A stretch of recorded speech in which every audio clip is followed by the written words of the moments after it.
Steve Jobs was born on February 24, 1955, in San Francisco, California, USA. His biological parents, Joanne Schiebel and Abdul Fattah Jandali, were young college students who decided to give him up for adoption. Shortly after his birth, Steve was adopted by Paul and Clara Jobs, a working-class couple who raised him in Mountain View, California, a place that would later become the heart of Silicon Valley. From a very young age, Steve was curious and intelligent. He loved electronics and often spent hours working with his father in the family garage, taking apart and rebuilding gadgets. He studied at Homestead High School, where he met a friend who would change his life, Steve Wozniak, a brilliant engineer and inventor. After high school, Jobs attended Reed College in Oregon but dropped out after just 6 months. He didn't like the formal education system, yet he continued to attend classes that interested him, like calligraphy. This class would later inspire the beautiful typography of Apple computers. In 1976, at the age of 21, Steve Jobs teamed up with Steve Wozniak and Ronald Wayne to start a company in Jobs' parents' garage. That company was Apple Computer.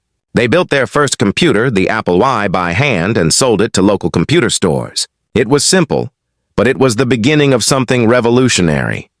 Soon after, they launched the Apple II, which became a huge success. It was one of the first personal computers with color graphics, and it changed the way people use technology.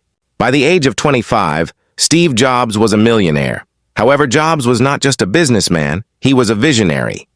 He believed in combining technology with art and design, making computers easy and beautiful to use. But his perfectionism and strong personality caused conflicts within Apple.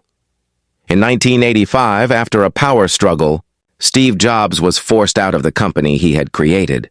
It was one of the most difficult moments of his life, but also one of the most important.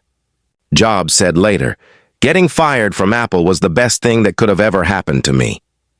He used this time to grow and explore new ideas.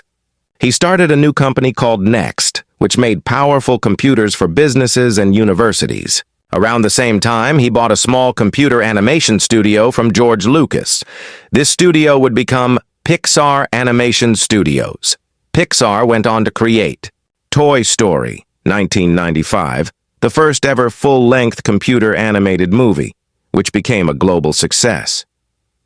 Pixar changed the animation industry forever. Meanwhile, Apple began to struggle without Jobs. In 1997, Apple bought Next, and Steve Jobs returned as CEO. His comeback was legendary. He reinvented Apple with groundbreaking products like the iMac, iPod, iPhone, and iPad, devices that transformed how people communicate, listen to music, and live their daily lives. Each product was simple, elegant, and powerful, the perfect combination of art and technology. Under Jobs' leadership, Apple became one of the most valuable companies in the world. His famous quote, "Innovation distinguishes between a leader and a follower," reflected his vision perfectly. However, his journey was not without pain. In 2003, Jobs was diagnosed with a rare form of pancreatic cancer. He battled the disease for years but continued to lead Apple with passion and determination. Even when he was ill, he presented new products with the same energy and charisma that inspired millions. On October 5, 2011, Steve Jobs passed away at the age of 56. The world mourned the loss of a true innovator. People around the globe left tributes, lighting candles outside Apple stores and sharing stories of how his inventions changed their lives. Steve Jobs' legacy lives on. He wasn't just a businessman. He was a dreamer, a creator, and a visionary who believed that people who are crazy enough to think they can change the world are the ones who do.